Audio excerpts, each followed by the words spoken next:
आज अपन class 10th के chapter light में rule for image formation through concave mirror और कन्वेक्स मिरर पढ़ने जा रहे हैं, जो इस तरह है। टॉपिक है आज का इमेज फॉर्मेशन या rule for image formation through concave mirror and convex mirror.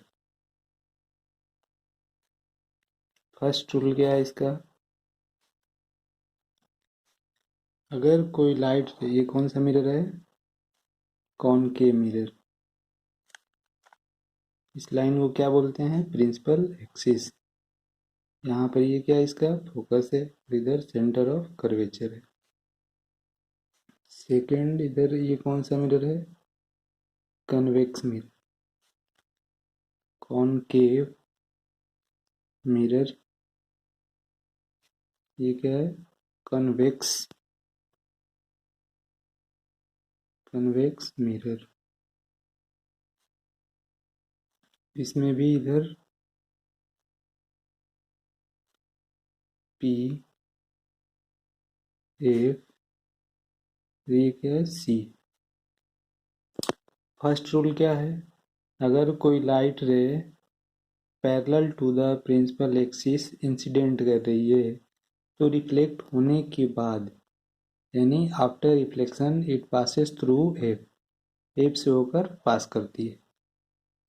इसमें भी अगर कोई लाइट रे प्रिंसिपल एक्सिस के पैरेलल इंसिडेंट करती है तो रिफ्लेक्ट होगी कहाँ से? फोकस से होती हुई रिफ्लेक्ट होगी। जैसे इसको बैक की ओर पीछे खिसकाएंगे तो ये फोकस से होकर रिफ्लेक्ट होती हुई प्रतीत होगी, दिखेगी।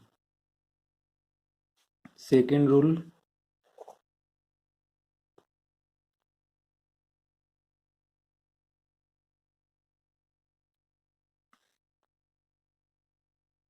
एफ सी, इसमें भी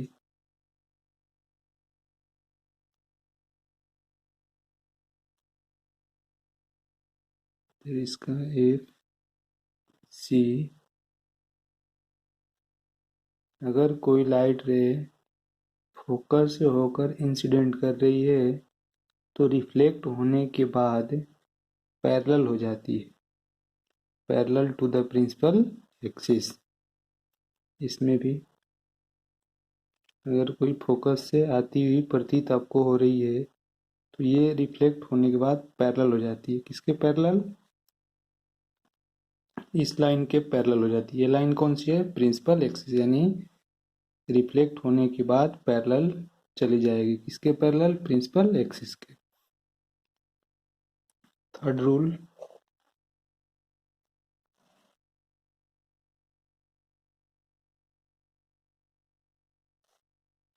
पी एफ सी।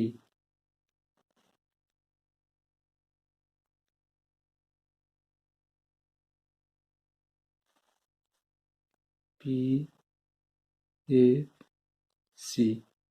अगर कोई लाइट रे सी से होकर इंसिडेंट कर रही है तो ये सी से होकर ही रिफ्लेक्ट हो जाती है। रिफ्लेक्ट होने के बाद ये सी से होकर रिटर्न हो जाती है। इसमें भी अगर कोई लाइट रे सी से होकर आती हुई प्रतीत हो रही है तो ये रिफ्लेक्ट होगी कहाँ से होकर? सी से होकर। इसके पाथ में कोई डिफ्लेक्शन नहीं होता है। जिस पाथ से ये इंसिडेंट करी है उसी पाथ से रिफ्लेक्ट होने के बाद रिटर्न हो जाती है। नेक्स्ट टॉपिक है image formation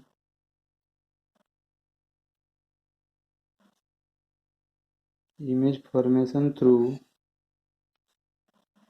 convex mirror. Convex mirror के थ्रू इमेज फॉर्मेशन कैसे होता है ये देखेंगे। फर्स्ट केस है इसका, case 1, object put at infinity. Object को कहाँ पर पुट किया गया है? इन्फिनिटी पर। कौन सा मिरर है? Convex mirror. ये पोल हुआ इधर एफ, ये क्या है? सी है। ऑब्जेक्ट इधर कहीं इन्फिनिटी पे है।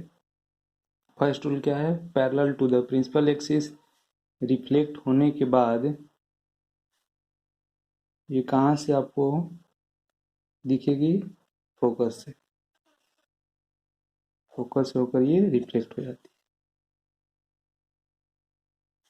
फोकस से होकर रिफ्लेक्ट हो जाएगा।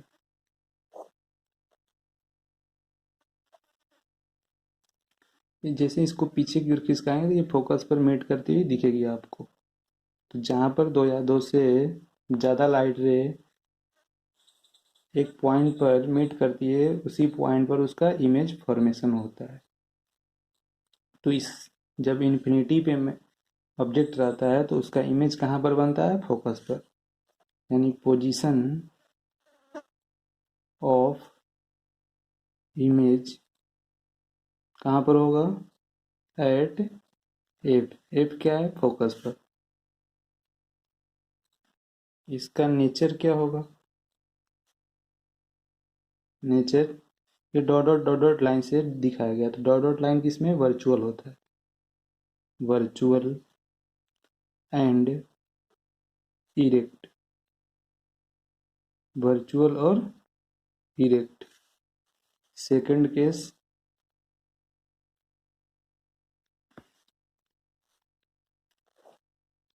ऑब्जेक्ट को पुट करेंगे कहीं पर भी तो इसका इमेज कहाँ पर बनेगा? देखो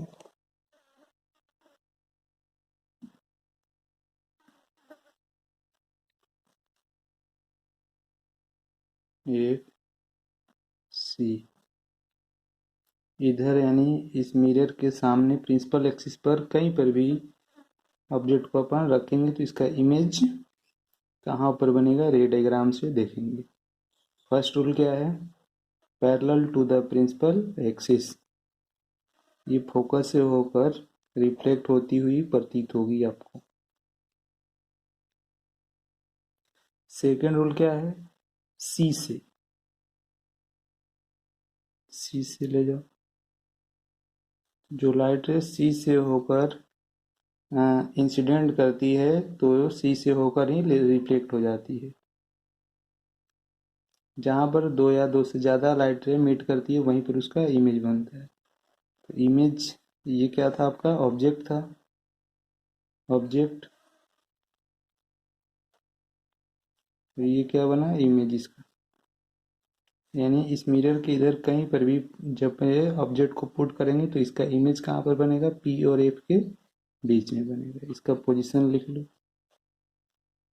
पोजीशन क्या होगा? Between P and F. P और एफ के बीच में बनेगा। नेचर इसका कैसा होगा? नेचर इसका वर्चुअल और इरेक्ट होता है। साइज इसका, इसमें भी देख लो साइज क्या है इसका? Size point size. Point size इसका साइज क्या है? Smaller than object. ऑब्जेक्ट से क्या रहेगा? ये स्मॉल रहता है। तो आज के वीडियो में इतना ही। नेक्स्ट अगले वीडियो में। थैंक्स।